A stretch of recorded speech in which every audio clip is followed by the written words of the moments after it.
All right, do we have everybody in? Great. Well, good afternoon, everyone. Welcome, and thanks for joining us this afternoon. This is the first in our new series of ThriveKY quarterly forums with the Cabinet for Health and Family Services, and we're really delighted to be partnering with the Cabinet to provide this opportunity for advocates and consumers to know more about what's going on with the Cabinet, with our safety net programs, and have the opportunity for asking questions and providing input. So for those of you who don't know me, I'm Emily Beauregard. I'm the director of Kentucky Voices for Health and a member of the ThriveKY campaign. And our goal with these quarterly forums, as I said, is really to provide the opportunity for us to have more open dialogue with the Cabinet and dialogue between consumers, advocates, and leadership. And then the opportunity to really learn more about what the state's response is to COVID-19, what's happening with our safety net programs, and then have the opportunity for asking questions and providing input. So I am going to try to advance my slides. Now it's not working. There's that little, oh, there you go. That worked, okay. So many of you should be familiar by now with our ThriveKY campaign if you're attending our monthly meetings already. But for those of you who may be joining us for the first time, our core purpose is to meet the basic needs of every Kentuckian through policy advocacy, and specifically making systemic changes that will meet the basic needs of Kentuckians through anti-racist and anti-poverty policies.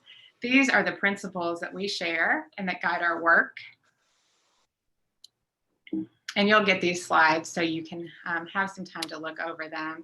These are our steering committee members, the groups that are represented on these monthly webinars, and our partners who will help us to moderate today's discussion.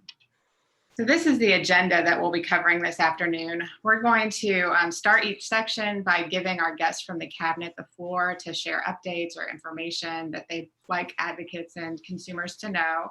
And then we'll follow that up with some discussion and questions moderated by our ThriveKY partners. And during each section, be sure to put any questions or comments that you may have in the chat box, and we'll try to get to those as we go. Just a little more housekeeping. We do have a number of people on our webinar today, so be sure to mute yourself. Use the chat box if you have questions or comments, and we will be recording this. Is it recording now? Okay, great. We're recording this. We'll send out a link to the recording and any other materials that we share today. And we'll also have an evaluation so that you can tell us how helpful this forum was and also what you'd like to see in future forums. So with that, I'm going to turn it over to Dustin Pugel to help us get started. Thanks. So again, my name is Dustin Pugel. I'm the Senior Policy Analyst with the Kentucky Center for Economic Policy. And we wanted to open our forum today talking about race equity because we as a coalition believe that anti-racist poverty or policy is really crucial to ensuring that everyone can thrive throughout the Commonwealth.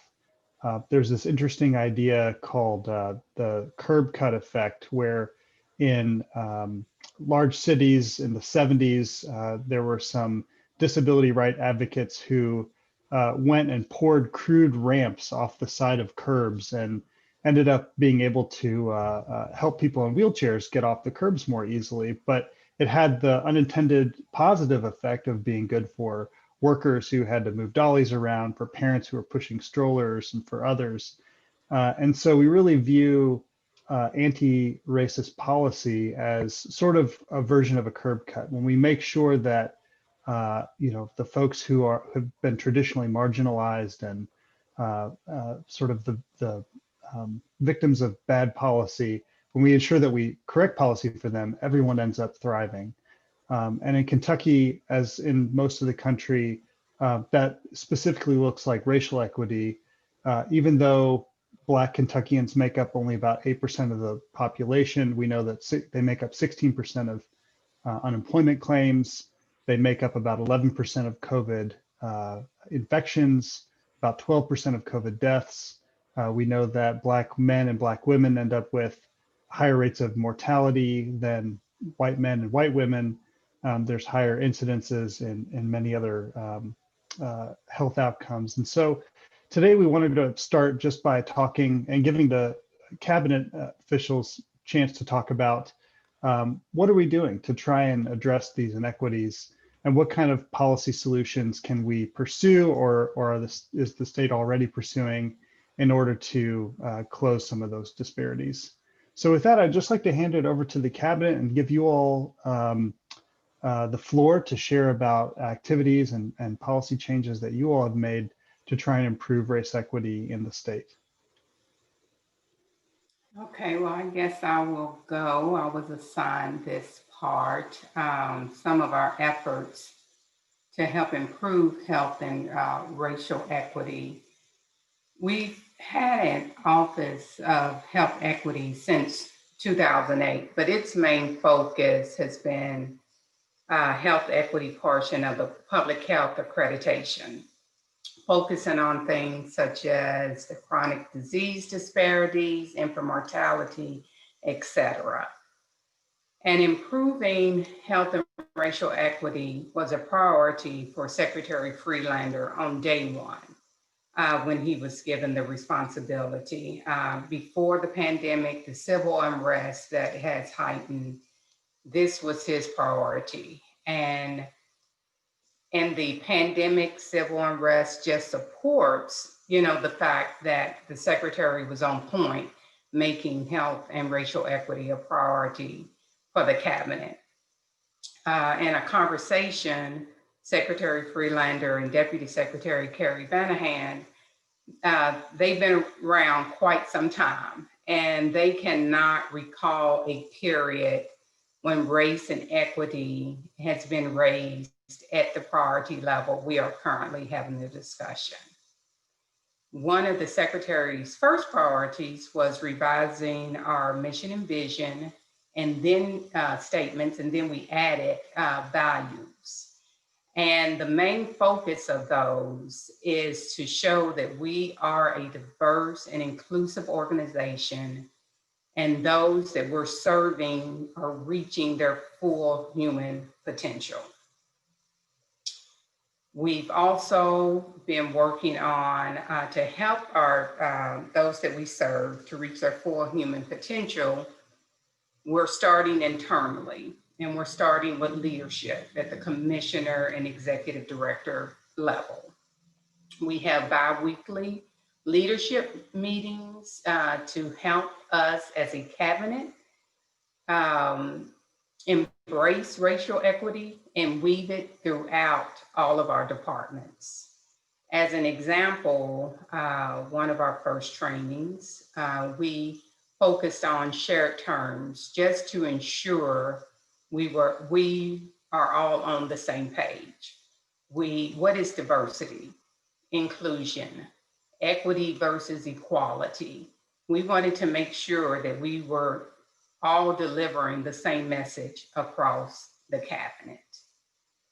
We also have expanded our trauma-informed roundtable, and it's an internal group focusing on workforce resilience.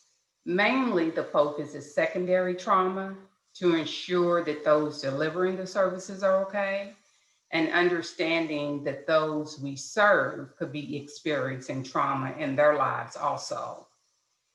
Let's see, and lastly, our racial equity task force is something that we've formed since January, and it's a task force that's focusing on internal strategies for staff of how we identify, address, and promote racial equity within the cabinet and those that we serve. As an example, I believe we've had 3 lunch and learn panels. Our first one was a panel, and our participants shared their personal experiences and thoughts about the racial climate at this time, and how to have difficult conversations and so forth. It was a very powerful panel. We reached our maximum of 500 participants on Zoom, where we had to, for our next one, we had to expand our slots because we had such an overwhelming positive response. And so those are just some of the efforts that we're making to include improve health and racial equity within the Cabinet for Health and Family Services. Thank you so much for that update. I feel strongly that it's important to do the internal work as you're doing the external work, because if you're not all on the same page internally on what, why this is important, it's going to be a lot harder to be on the same page as you're enacting, external policy. I have a couple follow-up questions that Jackie, you or others from the cabinet are welcome to answer. The first is, we applaud and are very excited about the governor's commitment to make sure that every Black Kentuckian is signed up for health insurance that he made early on in the pandemic. And since that time, the cabinet has rolled out a campaign called the 123 No Cost to Me campaign, which is a targeted effort to ensure that Black and Brown Kentuckians are signed up for coverage, but also bringing everybody in along the way. I'm just curious to know if there's an update on how that campaign has been working, and if there are any updates to plans for that campaign in the future. Yes, it has ended, and immediately after the governor made that statement, that promise to cover 100% of uninsured Black Kentuckians, we immediately started the 123 No Cost to Me campaign. And that campaign is the first targeted campaign that the cabinet has had. The campaign started the first week of August, and it officially ended, I believe it was the last week in October. And we focused on 7 counties that comprised around 83% of uninsured African Americans.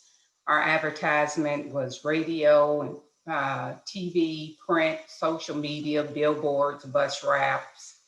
And we, Bandy Curl Hellich, partnered with a Black-owned advertising company with experience working with minority populations. And at the end of the 3-month campaign, each targeted county had seen double-digit percentage increases in Medicaid enrollment. And we also, at the time, not only focused on African Americans, but also the Latinx communities. I just wanted to make sure we were clear about that. In our call volume, there was a 53% increase compared to the same time last year. And our media impressions surpassed 100 million. And so it was a very aggressive campaign. We had to get things done very quickly, but we do feel it was a success. That's really good to hear. I appreciate that. I've said in the past that if you don't have coverage, you can't get care. So it's so important, especially right now that folks do have coverage. The other side of that, of course, is the care itself. And we know nationally that even folks who do have coverage, who are Black, the quality of care is not always the same. And in fact, a study came out last year that showed that maternal mortality rates were higher for Black women nationally than white women, even after controlling for income and coverage status. So I'm curious to know if the cabinet is doing any work right now to ensure the quality of care that's delivered, either directly with providers or through MCOs. Well, I do know in conversation with Commissioner Lee, the MCO contracts, and she can add to this if she would like, will have language specifying requirements for an equity plan. We are developing another technical advisory committee. We hope to call it the Health Disparity and Equity Technical Advisory Committee, and those members will be charged to ensure providers and MCOs are also held accountable. And one thing we did during the 123 No Cost to Me campaign, we hired a consultant to provide implicit bias training, to our connectors, navigators, and certified application counselors, because we wanted to ensure the first point of contact was free of biases. And that's what the training focused on, increasing understanding of implicit biases and minimizing its role in customer service. And the plan is for us to insert this training into the regular training curriculum. So those are just some efforts we're making. Thank you. I have one last question, and I think we're actually really close to on time, which is a great way to start. So, I've heard it said, and I agree that you can't manage what you don't measure. And it sounds like there is a lot of data collection going on, but one thing I've noticed is that we haven't had a minority health status report out of the Office of Health Equity in several years now. I think the last published report was 2017. Are there plans to renew that and come out with a newer version? And then just more broadly, what types of data collection and dissemination efforts are underway in the cabinet to ensure that we're effectively managing our race equity efforts in health? The Minority Health Status Report is currently being worked on by Vivian Lasley-Bibb. She's the director of our Office of Health Equity. And in conversation with her, she says she hopes to have it completed by the end of this year. So probably after approval, maybe in the first quarter, it will be final. That's great. And what was it? You asked me something else. I'm sorry. What was that? Just another side of that is, are there any other broader new data collection efforts that the cabinet is working on to ensure race equity in health?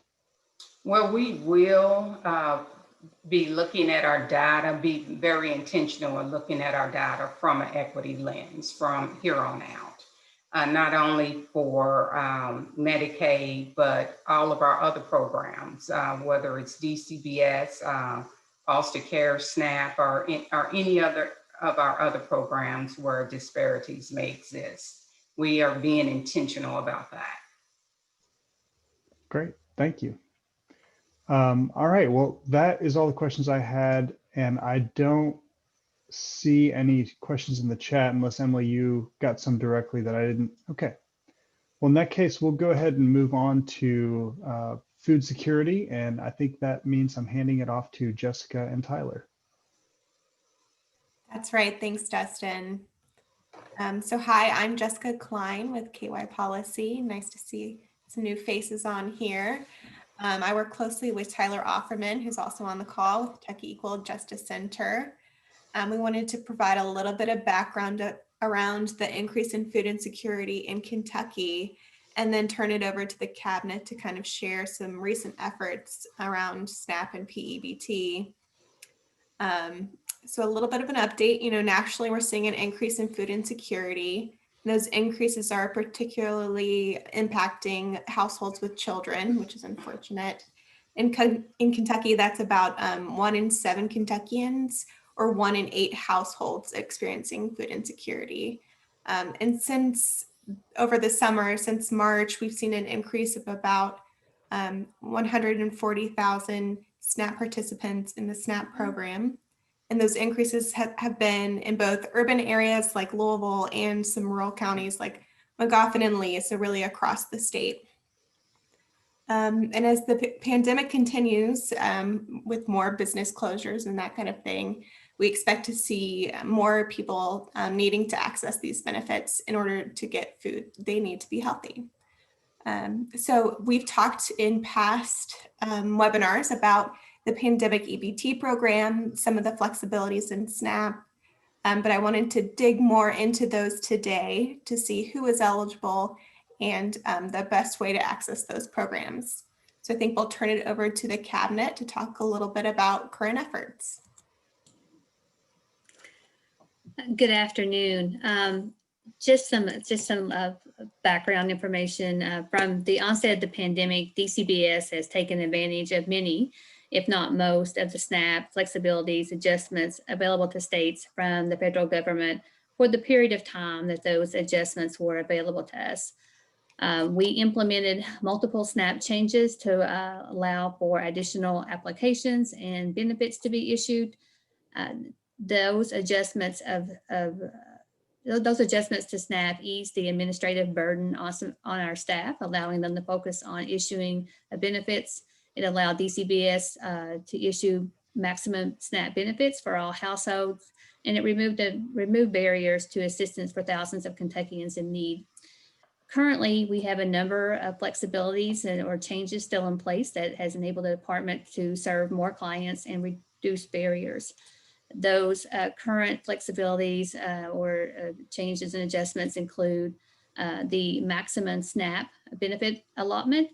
We've been able to issue that since March and continue as of November. We were approved also for an online purchasing pilot, which allowed individuals to use their SNAP benefits to purchase food online and allowing for increased social distancing when shopping for food. We have also been able to increase the gross income limit to the 200% of the federal poverty line for broad-based categorically eligible households. This was an option that was available, not specific to the pandemic, but one that the current administration took advantage of. We also have approved waivers for work requirements in SNAP and our cash assistance programs, but these programs are still available if individuals want to participate. In addition, the continuing resolution passed by the House enabled the department to implement or re-implement a number of flexibilities once again, beginning in October, that will continue to remove those barriers to assistance to Kentuckians. Those flexibilities through the CR include a waiver of the a waiver to extend recertifications beginning in October of 2020, and that will continue through June 30th of 2021. So for that period of time, we can extend research to up to 6 months. So if, for example, if a research was due in October, we've been able to extend that out until April of 2021. And we'll be able to continue that all the way through June of 2021. It's allowed for periodic reporting in lieu of a renewal. There also is, allows for a waiver for the SNAP interview requirements, and also allows for the QC review waiver from June 2020 through September 2021. This will give the department an opportunity to improve quality casework and reduce error rates by working more closely with quality control. In addition, the continuing resolution also extended P-EBT from October of 2020 through September of 2021. We are still waiting on some guidance from FNS, our federal partners, on how to implement the current extension of that P-EBT. We have issued P-EBT for 2 waves of P-EBT, and each wave, each issuance has had different requirements, different eligibility pieces. So we have a number of questions in which we've asked our federal partners for further guidance on. But the first wave of P-EBT was for March through May of 2020, and it served 540,000 students. And then the second issuance of P-EBT is currently being distributed, and it will serve over 695,000 students. And both issuance of P-EBT has a combined benefit amount of $277 million in food assistance that benefits our families, our local grocers, food producers, and community as a whole. The August P-EBT, August and September P-EBT benefits are currently being distributed. as last updated by our vendor who's issuing those cards, as of last night, we had over 372,000 P-EBT cards issued, and we are on track to have all benefits issued by November the 20th. And just as one last note, with the onset of the pandemic, DCBS rapidly transitioned to teleworking primarily, and we made significant adjustments to how we serve clients, and that, I think, to everyone's surprise, somewhat surprised, went very smoothly. And we have since March seen an increased number of Kentuckians utilizing SNAP benefits. As of last week, when we looked at our data, we had over 60,000 more individuals receiving SNAP benefits in Kentucky than what we did in March. And at our peak, at one point, we had well over 100 and close to 130,000 additional new individuals receiving SNAP benefits.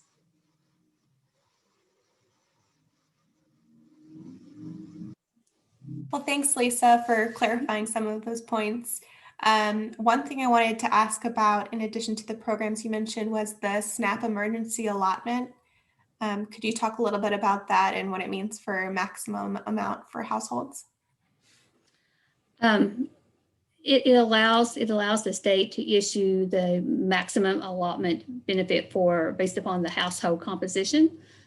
So we've been, like I said, we've been issuing that since March, which has helped, like I said, a number of families receive additional benefits throughout the pandemic. And then back to the pandemic EBT program, you talked a lot about the August and September should be ready by November 20th. Can you talk about kind of how people will receive those benefits and who should expect to receive those? Sure. The cards are they'll receive a new card. So cards are currently being distributed by our vendor. Those who are eligible are families with school-age children that were in school during the months of August and September.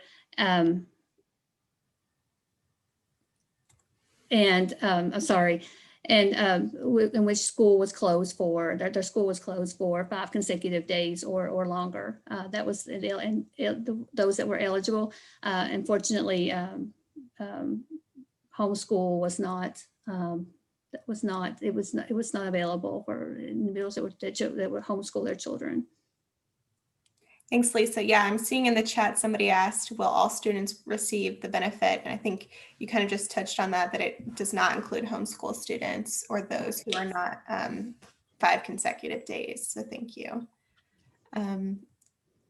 Did anybody else have a question to put into the chat? Or I can also call on Tyler Offerman. Did you have anything else to ask today?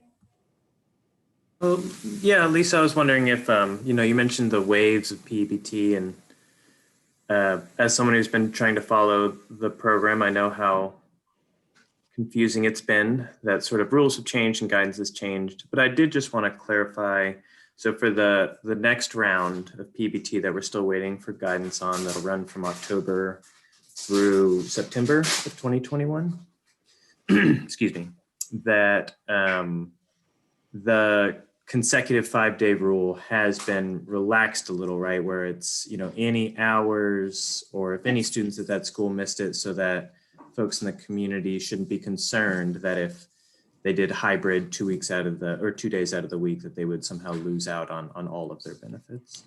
That is correct, Tyler. So it's not just that schools are closed for those 5 days, or it's if they also have reduced number of days or hours. And we're still, like I said, it's we still have questions pending with our federal partners, FNS, around how to interpret some of the new language and the new rules. There does seem like there's increased flexibility but it's still, we need to make sure that we're not reading too much into that and getting it correct, because we want to get benefits issued as quickly as possible. So we also are hoping to hear from them very shortly with response to our questions. Thanks, Lisa. Somebody asked in the chat, are benefits going to be available for children in daycare or younger than school aged? That was also part of the new continuing resolution and part of our questions about, again, how to interpret that and provide those benefits, but it is part of the new continuing resolution. And so we're definitely want to take advantage of that, but just want to make sure we're operationalizing it correctly. Great. And then you also mentioned it's for schools that are meeting virtually. But somebody else asked, if a school closes due to an outbreak, could they then receive benefits? And this is for the November-December timeline. Again, that's our understanding, but we've asked some questions around how to implement that, and then how to determine the eligibility. So what does that look like? What's the cadence? How often do we need to redetermine eligibility? So a lot of questions because of the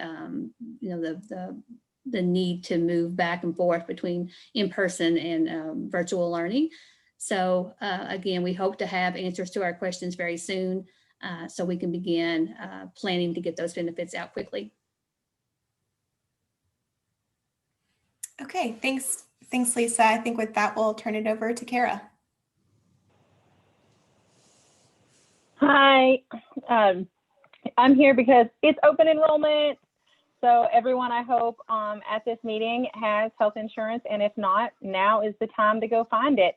And I see that Carrie Banahan, the Deputy Secretary, I hope I just said that correctly, just popped on here. And I know that we have the Commissioner for Medicaid also is going to be available to answer some questions. But I wanted to kick it off with, we have the exciting news about Kynect being back and reconnecting and already relaunching with a new self-service portal. But, you know, even exciting, wonderful change can still be kind of stressful and difficult. And I know that people are still trying to figure it out. So I would like to invite the Commissioner and Ms. Banahan to let everybody know some of the top changes and the top sort of new benefits with the new SSP rollout.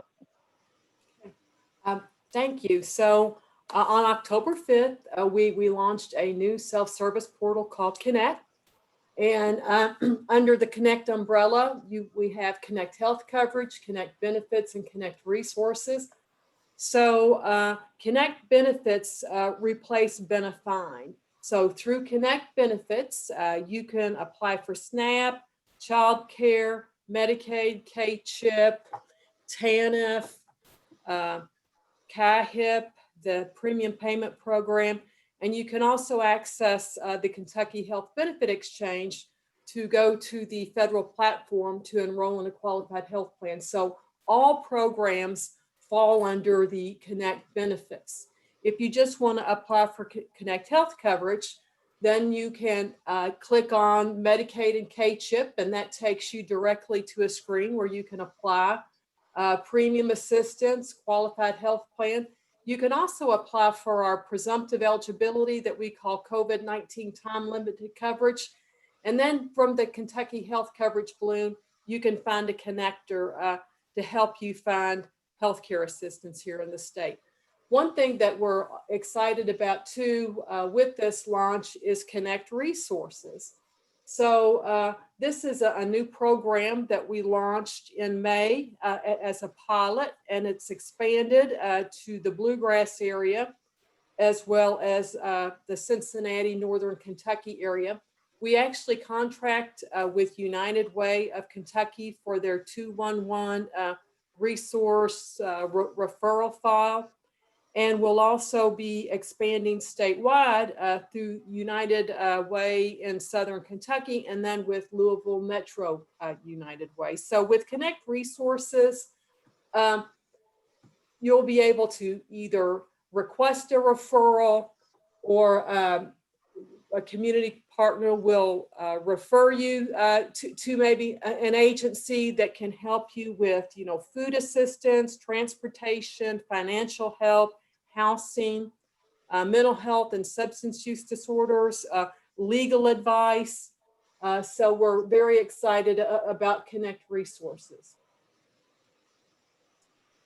Any questions? Carrie, I'm excited about Kynect Yes. resources also. I think that is a brilliant way to, it's something that lots of regional organizations have tried to do for many years, but never had enough resources to actually pull it off in a way that was meaningful for consumers. And having it set up statewide, I've already gotten feedback from both community organizations and individuals about how excited they are. Right. I mean, we've also heard, Go ahead. sorry. Yeah. We've also heard from some Kentuckians just looking to do their normal enrollment, which that they're confused about where to shop for their normal enrollment, especially if they bought QHPs in the past. Mm-hmm. So could you talk a little bit about where the best place is to start? Sure. So what I would do is I would just go to kynect.ky.gov, the landing page that Cara had on there, and where it says qualified health plans through Kentucky Health Benefit Exchange.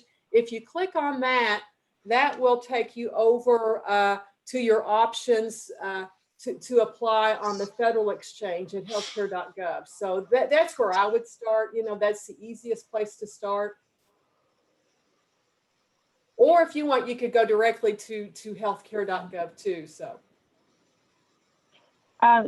as a person who is a connector out there, I'm very excited about making sure that everyone gets enrolled. And I was so pumped to hear that enrollment number we heard from Jackie earlier about the Free to Me program.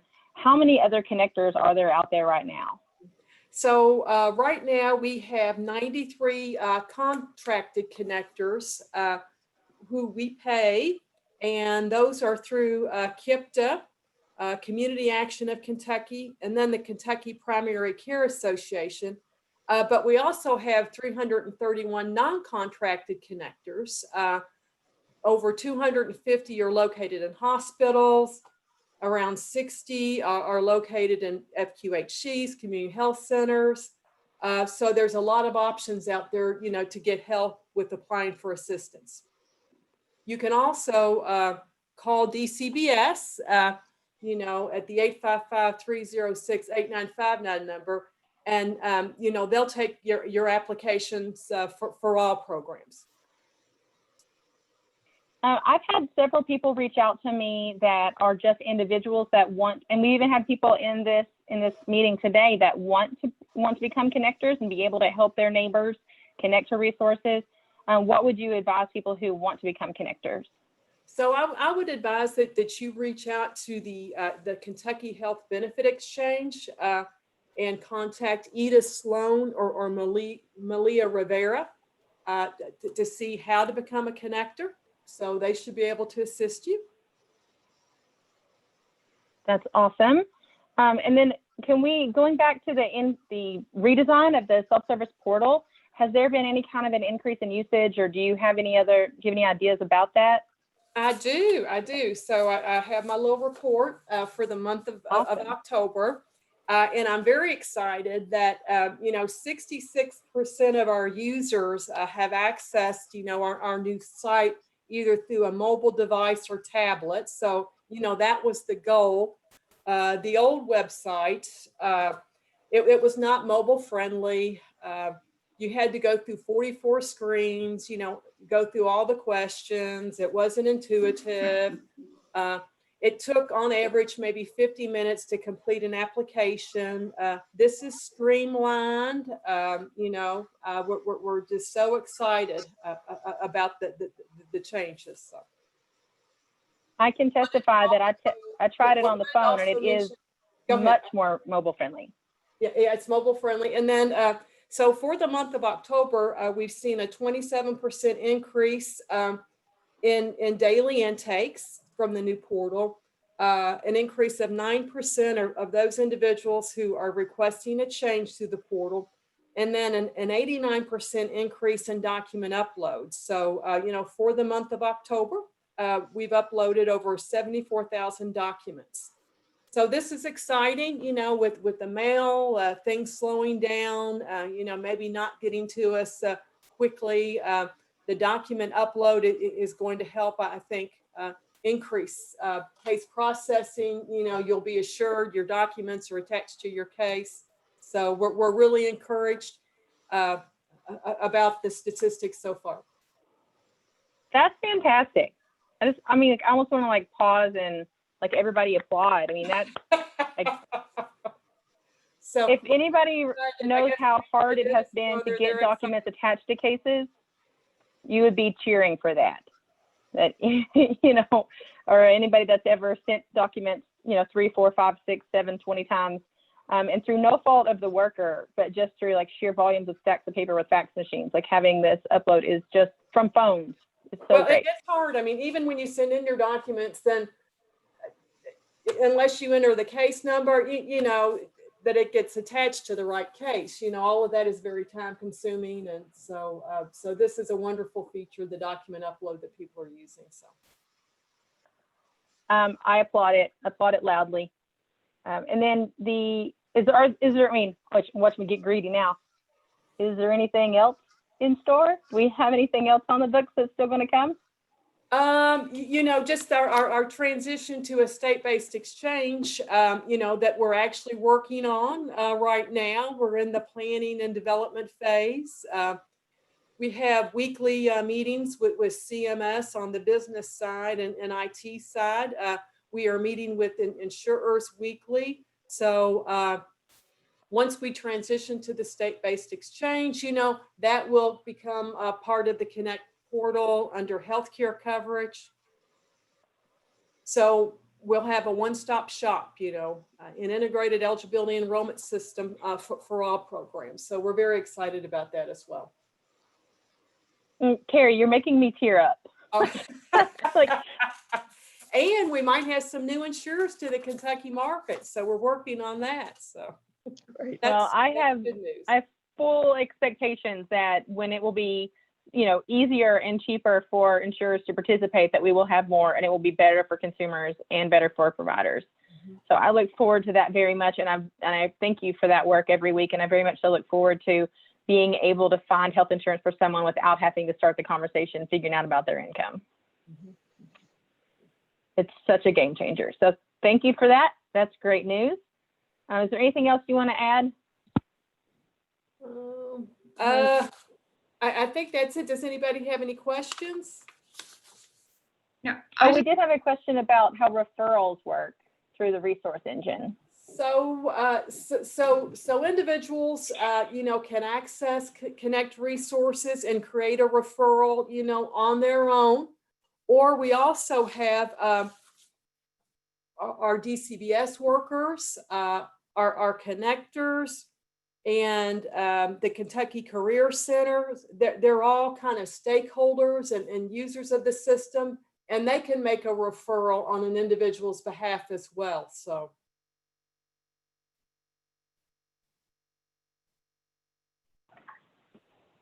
I can say that I was on a training with some community organizations who were being taught how to participate and claim their space on the referral side for receiving end.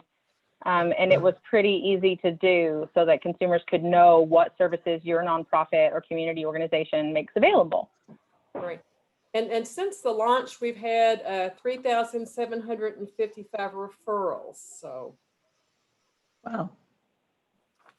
That's impressive in a short period of time for a brand new service. It's limited, yes. Limited. So I had a quick follow-up on the referrals.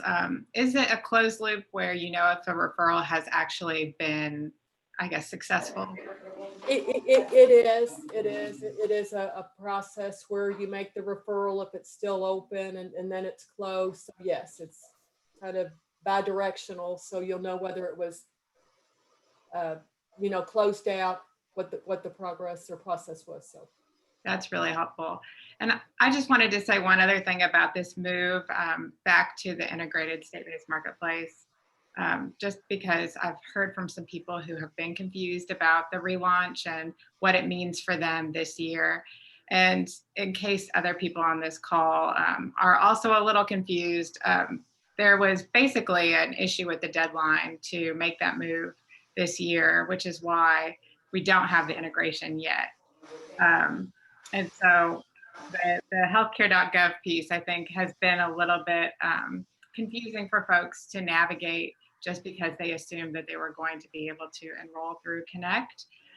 So for folks on this call, the more education you can do about that to help people sort of understand that this is the first step in the transition that will be complete next year, I think that would be really helpful. Mhm. I mean, we've tried to message that, but I think there is confusion. You know, Yeah. when we launched the portal, I think everybody thought we had returned to a state-based exchange. So would have loved to have, but just not enough time. So Right. transition in 2022. I think more than anything, it was just so much enthusiasm. People were so excited about it. And, you know, just maybe didn't get those details. But the more community partners we have sharing that information, I think the better. So someone asked about Oh, United Way. yeah, Carrie, before we finish Yeah. up, could you talk about that, what's going on with the 211 and United Way? Right. So the Cabinet for Health and Family Services, we've actually entered into contracts, you know, with United Way of Kentucky, and they provide the database, you know, the referral sources for the Kynect resource engine. So we've entered into a contract, you know, they're a community partner. So we're working with them to have coverage, you know, in all 120 counties.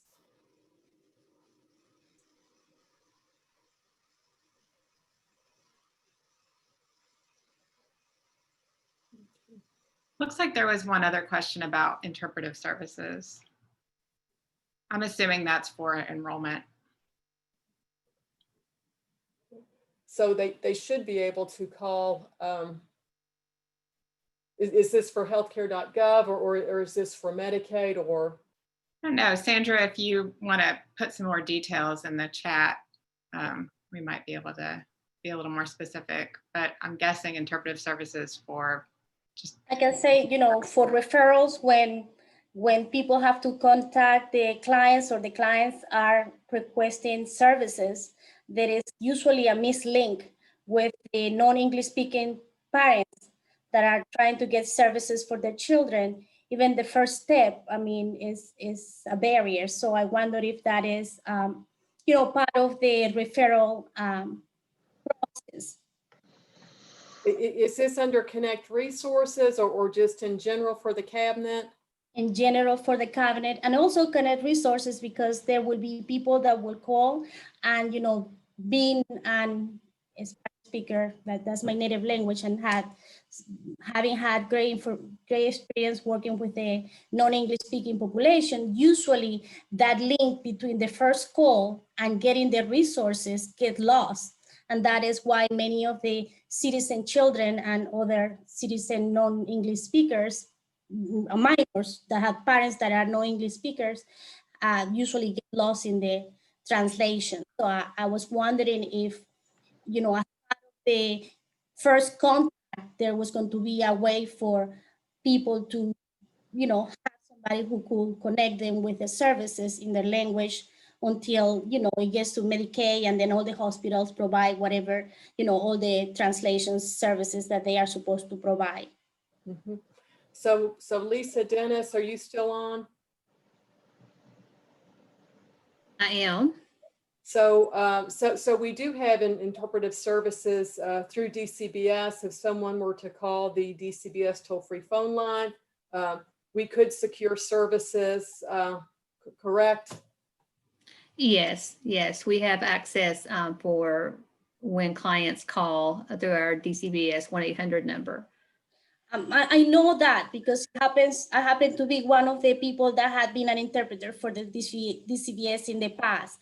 But if there is not enough, that is something that maybe we can sort of work a little bit more on, because there is a link of this connection with that. So if we really, you know, I know it's something that they have been trying to work for a while, but now I think it's a great moment to revamp that, because I can see that link being loose and lost for a while. So people are not available. Translators might not be on, they might have other full-time jobs. There is a disconnection. So that might be something that I would love to be part of any committee to see, because I have worked with community actions. I have worked with health education in the past and health services. And now I happen to be with Anton Medicaid, but more than anything, I am a community person and I'm an advocate. So I would love to be part of any committee that you have to work on facilitating better communication between non-English speaker parents and the providers, so for the children to have equitable health and information. That's it. I'm sorry, I'm taking too much time. No. So thank you for that. And we will take that back and talk about it and reach out to you, Sandra. So. No, I'll be a pleasure. I do think we have one more tiny question. Sandra, thank you, because that's extremely important, because what's the point in having all these resources if people can't access them? I mean, I know that's not the intention, So Carrie, one other question is about making sure that organizations are listed in the resources. So if people want to make sure that their account has been claimed, that's what I was told in the training, or that their information is accurate, what do they need to do? So right now we're utilizing 211. So if their information is incorrect, that they would probably need to reach out to 211 and have that information corrected. Do they believe their information is incorrect? Right. Yeah, I think that or at least there's some organizations that I think they didn't know they were going to be listed or something, like the sort of surprise of contacts and how did I get there? Right. And it comes from 211 or if there's a COG account. Way, right. So I would have them reach out to United Way. So interesting. So okay. Yes. So all right. Lisa Lee, do you want her to talk about open enrollment real quick? For Medicaid open enrollment, we have Marketplace open enrollment that I've talked about, but we also have Medicaid open enrollment going on as well. So I think I'm going to get it. I always want to talk about Medicaid. Yes. Do you want me to pick it up at this point, Cara? Because we're going to focus on Medicaid. Okay. Was it later on? Yeah. Okay. Sorry. All right. No, that's all right. No, it's right now. It's Sheila. We're shifting right now, Carrie. So you're right on cue. That was a great handoff. Thank you. So I'm Dr. Sheila Schuster with the Advocacy Action Network, and there are exciting things going on in Medicaid, including right now open enrollment. And we have some big changes coming in 2021. So I wanted to toss it over to Medicaid Commissioner Lisa Lee to give us an update about all those, I think, very positive and exciting things that are happening. Commissioner? Thank you, Dr. Sheila. Yes, so one of the updates is co-payments. So we have amended our copay regulation. Our original goal was to eliminate copays altogether. However, KRS 205.6312 mandates that Medicaid collect nominal copayments. So we amended our regulation to align with that statute, and the new regulation has a $1 copayment for non-emergency use of the ER, $1 copayment for ambulance services that are provided to members in need of non-emergency health transportation services, and a $1 for pharmacy copayments. All of those will be capped at $1 per year per person. So when an individual pays their first dollar in their copayment, they should not have copayments for the rest of the year. And again, our intent was to eliminate copayments, and the regulation had received some positive feedback from the legislators. It was up before Health and Welfare a week or so ago, and there was some question about the fiscal impact because there's different numbers floating around, and that's because it depends on when you pull information, things like that. So what we've done in Medicaid is we've gone back and we have gotten a 5-year history of the copayments that were actually assessed on services in our system, so that we can show how difficult it is to assess those copayments when different policies are in effect. And for example, COVID-19 had a dramatic impact on copayments, and we have waived co-payments. They are not being collected right now. So just kind of point that out, that how difficult it is to kind of really get at that fiscal impact. Regarding our MCO contracts, we currently do have, are in the midst of open enrollment. Our open enrollment started on November the 2nd. It goes through December the 15th. And during this time, individuals who are assigned to a managed care organization have an opportunity to switch managed care organizations if they so choose. If they do not take any action, they will remain with their MCO. And I'm sure that many of you may have been following some of the proceedings that are out in the legal world right now. So instead of having 5 MCOs, we are going to have 6 MCOs beginning January the 1st. So more to come on that. But as we move forward with our January 1st contracts, we do have Senate Bill 50 will impact our MCO contracts. So Senate Bill 50 is a bill that requires the department to procure one single pharmacy benefit manager, or PBM, for all of the MCOs in the fee-for-service population. So that is currently in an open procurement. We have a target date of January 1st, 2021 for a signed contract. However, there are lots of activities that need to take place, such as system changes, both on the MCO side and on the Medicaid fee-for-service side. So we expect to have that contract fully executed no later than July the 1st of 2021. But in the meantime, in between January and when that contract is fully executed, we still have provisions in our managed care contract to protect those pharmacies, and it contains provisions, for example, that are outlined in Senate Bill 50, such as no clawback and things like that for the pharmacies. Beginning January the 1st of 2021, all managed care organizations and individuals enrolled in fee-for-service will have one single formulary or prescription drug listing. That will be the fee-for-service is the current fee-for-service drug listing. So I'll get into a little bit more information about that in just a little bit. But one of the biggest changes we think is the SKY, which is Serving Kentucky Youth. This is a requirement that will serve children in foster care, duly committed youth, and children 18 years of age and under who are placed in Kentucky and who are eligible pursuant to the ICPC. And Lisa Dennis may have to help me with what ICPC stands for, but there are some optional groups. So for example, children in adoption assistance, youth in juvenile justice who are Medicaid eligible, and former foster care who are enrolled in the Medicaid program and who are up to 26 years of age, for example, can opt out of the SKY program if they want to.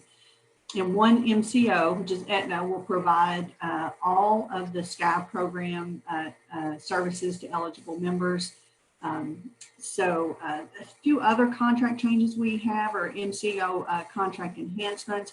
We have some extensive changes to the overall quality section. We have specificity for performance measurement, for example, so that the MCOs have to help Kentucky improve healthcare outcomes. We have options for the department to develop and require managed care organizations to participate in a value-based payment model. We've expanded our medical necessity criteria so that it's more transparent, readily able to be reviewed by the department or the public by request on the MCO website. We've added language that behavioral health services shall be trauma informed. And we are requiring MCOs to contribute to the statewide emergency behavioral health hotline in an amount equal to their proportional share of Medicaid enrollees per contract year. So I think that's a lot of information, and stop right now and turn it back over to Dr. Schuster and see what kind of questions she has for me.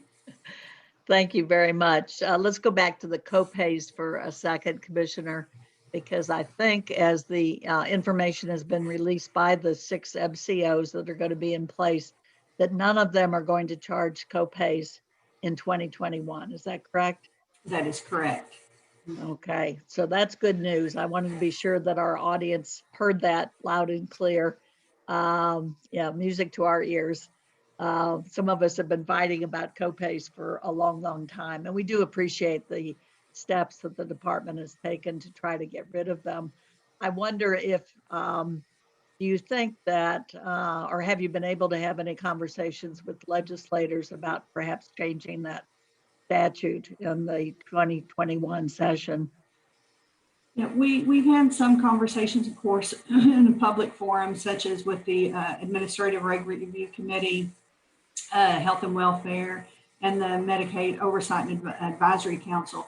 The Medicaid Oversight and Advisory Council approved, those changes. They were favorable for the changes going forward, and the issue right now, of course, is the regulation was deferred at Health and Welfare. So we're going to have another opportunity to talk to those individuals at Health and Welfare. But we have indicated from the forefront that our desire is to move away from copays altogether, and we would like to change the statute from the shall to may.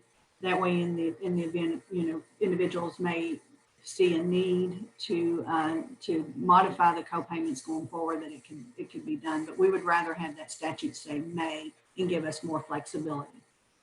Well, I think there are many of us who are advocates that would be right there talking to legislators on your behalf if it can be done legislatively.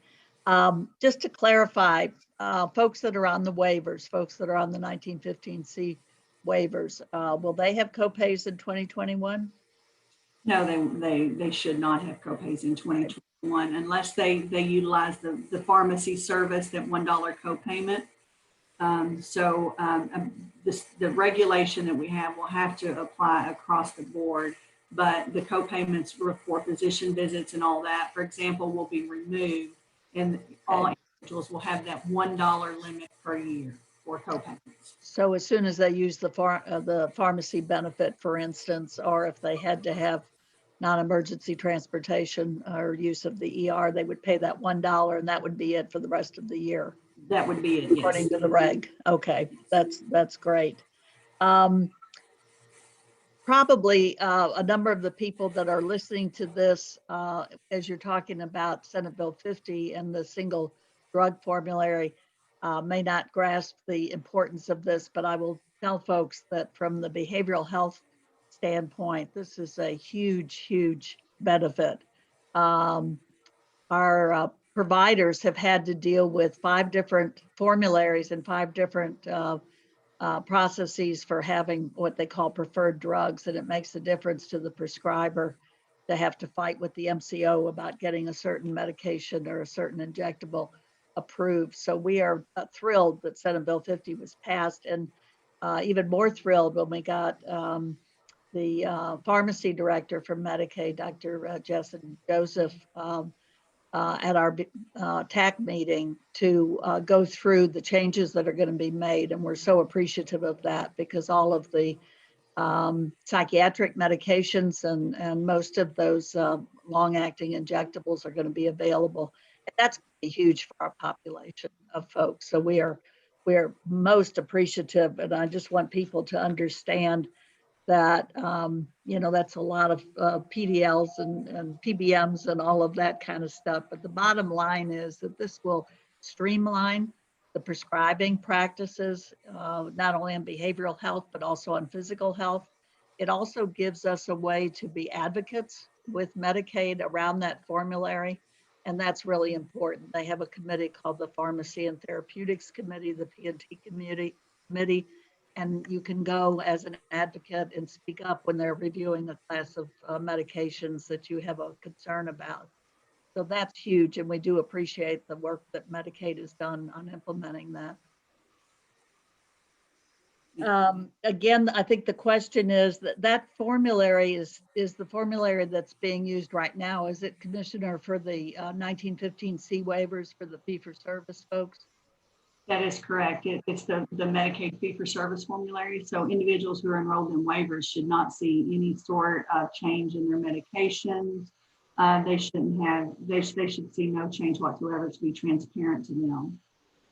It also means that as people are looking during open enrollment at the various MCOs, one of the things they will not have to do is to look to make sure that all of their prescriptions are included by that MCO. So that just that process alone, I think, would be very, very helpful to people, because that's the hardest part, I think, of picking a new plan or deciding whether you're going to stay with your current plan, is to understand your medications and then try to translate into the formulary that's available. So I think that's going to be a huge improvement as well. Yeah, we think so too. Yeah. And when would we be able to see what that listing looks like? I can't remember what the time frame is for making that public, the actual formulary. I believe it's available now on the Magellan website. I can definitely go out and check and get that link and send it to this group, and I think they can go out and look at that right now on the Magellan website. Great. Magellan is your pharmacy benefits manager right now. It will be until July 1st. Is that correct? They are the pharmacy benefit manager for the fee-for-service population. Okay, great. I think that's all of my questions. Did anybody in the audience have any questions in the chat? I didn't see any come in, but I was a little cross-eyed looking at the chat and looking at the commissioner at the same time. This is an exciting time for Medicaid, I think, from not only a behavioral health point of view, but, I know, I had one question about the MCO contracts. For years and years, we've talked about integrating care between physical health and mental health or behavioral health. So is that part of the quality measures and part of the improving the health of Kentuckians that's in those contracts? Yeah, I would have to go back and double check that language, but we do have language in there about integration of behavioral and physical health. Yeah, for those on the webinar, that's the ability to get to the kind of care you need no matter where you access the system. So if you come in through your primary care, there should be a seamless transfer over to the behavioral health and vice versa. So I appreciate that, Commissioner. And I am ready to turn it over to one question about non-preferred medications. What will be the criteria for medical necessity?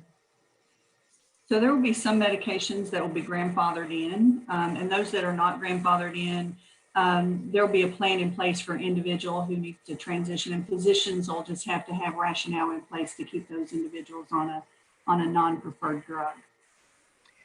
That reminds me that I want to assure people that one of the things we found out in talking to Dr. Joseph was that the behavioral health drugs are what they call a protected class, which means that when the changeover happens, if somebody is on a medication that's no longer a preferred medication, they can stay on that medication. They do not have to change. And that's huge for our folks with behavioral health issues. So again, we appreciate that. So I don't want anyone who's hearing about a change in formulary to think that that means that they or their loved one would have to get off their medication and get onto something new. So they will be protected. So again, we appreciate that so much. Very important point. Thank you, Dr. Schuster, for pointing that out. I'm going to turn it over to Marcy Timmerman, who wants to talk about the Medicaid substance use disorder waiver for individuals during incarceration. Thank you, Commissioner. Yes, thank you very much for that. So for those who aren't familiar, 1115 Medicaid waivers are a way for us to use Medicaid dollars to do innovative things. That's what they exist for at the federal level. And we already had one in place for substance use disorder treatment in general in Kentucky. So the state has actually, and the legislature kind of pushed them to do it as well, but created an amendment for substance use disorder services that can be provided during incarceration by Medicaid. And with that very brief recap, I will give that over to the cabinet to explain a little further. Thank you. So the 1115 waiver is designed to provide services to incarcerated individuals if they're confined in jail or prison or pretrial or conviction status.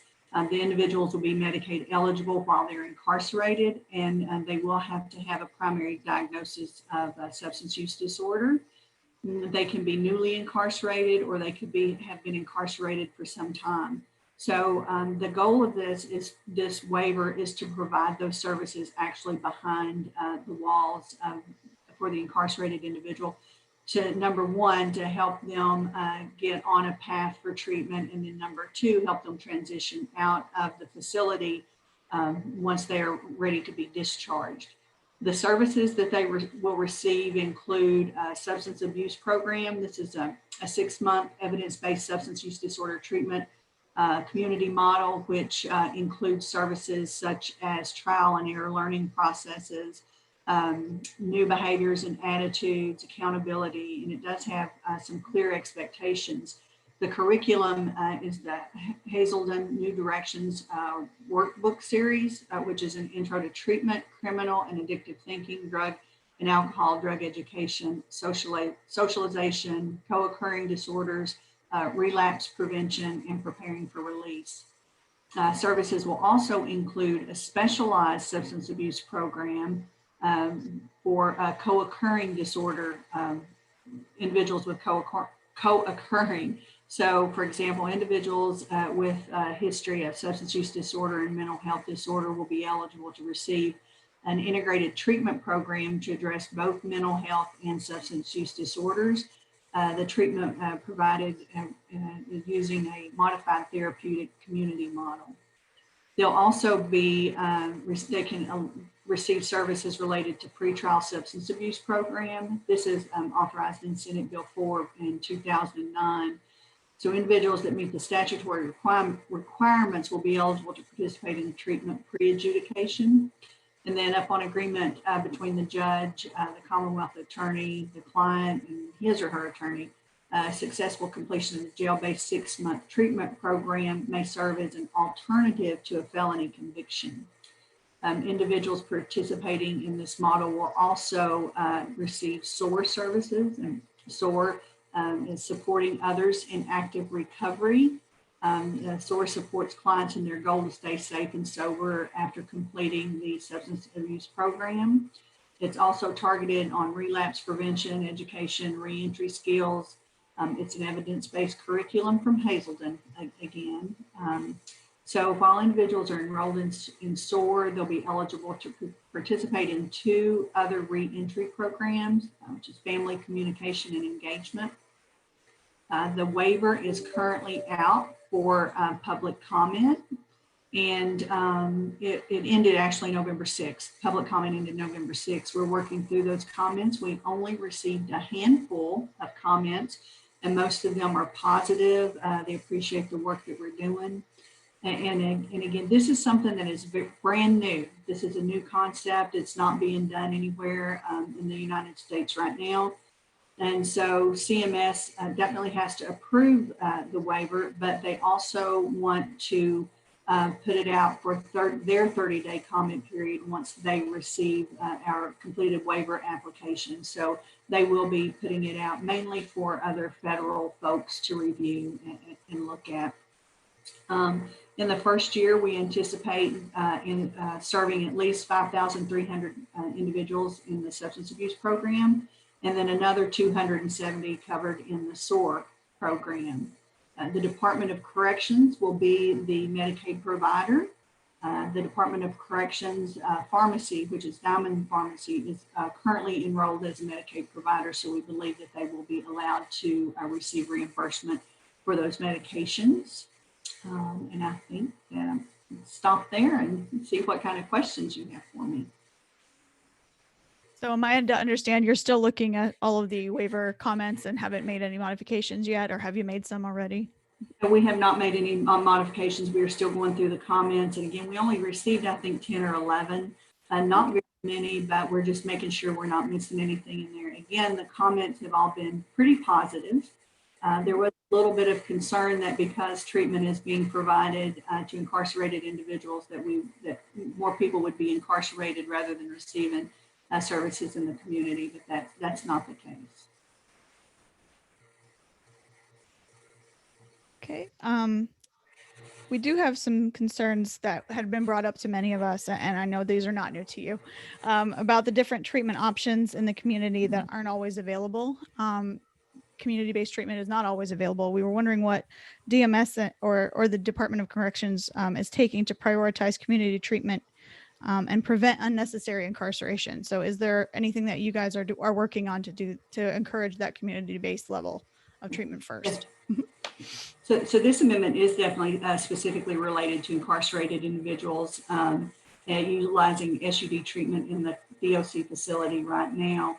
And then DOC works with 2 releasing authorities, the courts and the parole board. When individuals are eligible for supervised release, they're placed in community treatment when clinically appropriate. And they have, the DOC has over 3,000 contracted treatment slots in the community for residential and intensive outpatient, and also works with a lot of treatment facilities across the state as referrals for clients served. Level of care is determined through a comprehensive assessment, including screening for ASAM. And in addition, the Department for Medicaid Services has a robust coverage for SUD treatment for all Medicaid eligible individuals. And our MCOs are required to have access to those treatment services for those individuals. So if there are issues, people cannot access services, please reach out to the department and we'll make sure to address any of those issues related to community treatment. Thanks for that. Obviously, I'm from Mental Health America of Kentucky. We deal with a lot of folks who have dual diagnosis with mental illness of any kind, but especially severe mental illness and substance abuse. We were wondering how primary and secondary diagnoses are being determined under this waiver. Yeah, so the primary diagnosis for an individual has to be SUD. However, mentioned earlier, co-occurring curriculum is available in all of the prison substance abuse programs, and individuals with a SMI diagnosis will be admitted if found eligible by a DOC clinician that specializes in those areas, and so they will be allowed to individuals with co-occurring can receive treatment if found eligible by the Department of Corrections clinician. I think the more specific question is, do you know what the criteria will be used to determine what's primary and what's not? I think that it's ASAM criteria. Okay. I'm not sure if that answers your question or not. If there's more information that I need to get to you, I can definitely do that. I think it does, and I'll make sure folks get that link as well. We do have some issues in the community that are not a surprise to you with network adequacy, pay parity, medical necessity. We wanted to know more about how those are enforced. Are there efforts in place to address the issues that lead to reduced capacity for care in the community? Yes, I think, as we talked a little bit ago, this specific waiver is for the incarcerated individual. We are very concerned about network adequacy, medical necessity criteria. So medical necessity in the new MCO contracts is going to be transparent. They have to post it out on their webpage. It has to be nationally recognized criteria. They cannot use homegrown criteria. And again, I think that we will need to rely on our advocates and our members to alert us to issues if they are seeing any access issues or network adequacy. If they cannot access services, we would like to know specifics about which area of the state is it in, what are the access, what services do they need, so that we can work on that going forward. Thanks so much. I'm seeing in the chat there's some questions about whether or not the SUD treatment would only be for during incarceration. I'll let you answer. Yeah, so the waiver is for incarcerated individuals. And again, the goal is twofold. It's to begin that treatment while they are incarcerated so that they have a step up when they come out. Once individuals are discharged, that treatment will continue. However, while they're incarcerated, the treatment plan is going to be the provider is going to actually be the Department of Corrections. And then when they come out of the facility, they will most likely be enrolled in a managed care organization. So the managed care organization will pick up their treatment then. But 30 days prior to their release, the MCO will be working with the facility to make sure that they have that treatment plan and it's consistent after they are discharged. It's good to hear. Marcy, do you mind if I follow up? Ooh, No, please do. hold on. This should be better. Okay. I wanted to follow up on what Commissioner Lee said about having community partners and providers really help with monitoring medical necessity and the network adequacy issues that we've seen. And I agree. I think that that would be really helpful. It just leads me to one of the things that we wanted to ask about, which is how stakeholders can participate in the implementation and the monitoring. So if there was more that you can share about what that might look like, that would be great. Well, so once this waiver is approved by CMS, DMS will definitely be holding stakeholder meetings to provide updated information and obtain feedback from the community. And I think at that point in time, it's going to be very important for the community and stakeholders to bring specific information. For example, if you know of an area in the state that lacks access to substance use disorder treatment, or there seems to be a network adequacy, or some specific maybe policies that are in place in one of the managed care organizations or more, bring those to those stakeholder engagement meetings so that we can work through those as we go forward. And again, this is a new, this is definitely a new project, a new concept. We're very excited about it, and even though the waiver concentrates on incarcerated individuals, it's also about having them be successful once they leave the facility. So in order for them to be successful once they leave, we have to have those community partners. We have to have that network adequacy so they can continue their treatment.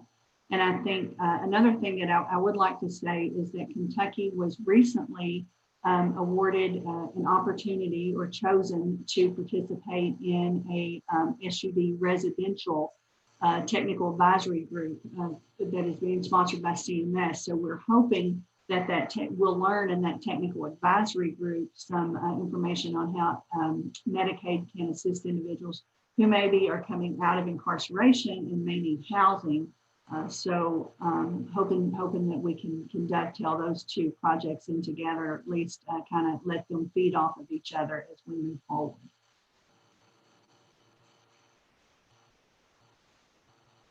Thanks for that. Kind of in the weeds question, but I think there's a lot of us on here who are interested. The University of Pennsylvania was originally selected to evaluate the Kentucky health waiver. That's the one that this is amending. We were wondering if they'll also be evaluating this modified demonstration and what kind of outcomes you're looking for if they are. Well, we have the University of Pennsylvania, I think, was chosen earlier on, but there have been some changes.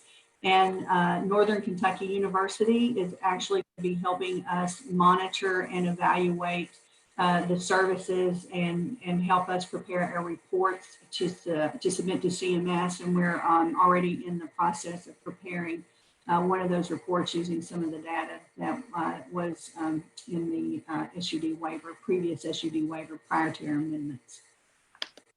Can you talk a little bit about the outcomes that you're expecting or hoping to see from this specifically? The outcomes definitely would be reduced recidivism for individuals who have been incarcerated. Definitely treatment plans, increased outpatient therapies once they are released from the facility, and decreased substance use within the population. Is what we are hoping to get out of this, but definitely reduce recidivism and helping these individuals live the best life that they can once they are discharged from the facility. And sustained recovery, definitely. Yeah. And those are all great things that we totally are on board with. Someone in the chat is asking about when someone is released, so when they're no longer incarcerated, they live in one county, but treatment program is in another county. Will transportation be available, especially the non-emergency transportation? Yes, non-emergency transportation will be available to individuals to receive their treatment services. Thought so, but I wanted to double check. It's always better to hear it from you. Any other questions, folks? I'm not seeing any more, but I might have missed one. All right. Well, this has been fantastic. I just want to thank you all again for making the time. I know that there are a lot of these Zoom meetings these days, and we really appreciate this opportunity to learn more about what's going on at the cabinet, what's changing, what's improving, and how we can be involved and provide input. So just wanted to give our guests from the cabinet one more opportunity to share anything else or tell us if there's something that we can do that to be particularly helpful right now. I would just like to thank you for your partnership. You know, Medicaid can only do so much, and really appreciate the advocacy and your passion for the Medicaid population and helping us identify some of the bigger issues that we need to work on. I think that earlier in the presentation we talked about, or someone talked about data. Definitely want to start using data to drive positive policy decisions. And along those lines, be on the lookout soon for the very first annual Medicaid report. So that will contain some really good information for individuals to kind of look at, see what the Medicaid program is all about. Also recently, the Center for Medicare and Medicaid Services released some adult and child core set measures. We're looking at that. We think that that not every state reports, only about 25 states report those measures. But Kentucky had some pretty good scores, and we're analyzing that. We want to highlight some of the positive things we've done, and we will be posting that report online for all individuals to see. And we think that we can look at that to identify, for example, areas of improvement in the Medicaid program, and look forward again to all of your all's continued partnerships as we move forward to transform the Medicaid program. Oh, that's great. You won't find more enthusiasm for reports and data than you will on this forum. So just thank you again, Commissioner Lee, and also to Deputy Secretary Banahan, to Jackie Richardson, and to Lisa Dennis for joining us today. Right. We're looking forward to doing this again in February. That would be our next quarterly forum. We haven't gotten that date scheduled yet, but we will get that information out to folks when we do. And in the meantime, we'll be going back to our regularly scheduled monthly Thrive Kentucky policy updates. And the next one is Tuesday, December 1st. So we'll be sending out a link to register for that meeting along with the recording for this and any of the materials that we shared today. Also an evaluation, like I mentioned before, so that you can tell us what topics you want to hear at the February forum. So just thank everyone again. If you have questions, I think you know how to reach us. Oh, there we go. These are our social media handles, our websites, and our email addresses if you want to get in touch with us. And if we have certified community health workers or licensed social workers on the call who want credit for this, you can send us an email. Thanks so much. Thank you again to all of you. Appreciate Have a good day. Enjoy the holiday tomorrow if you're off the yeah. Thank you. Bye-bye. Thank you.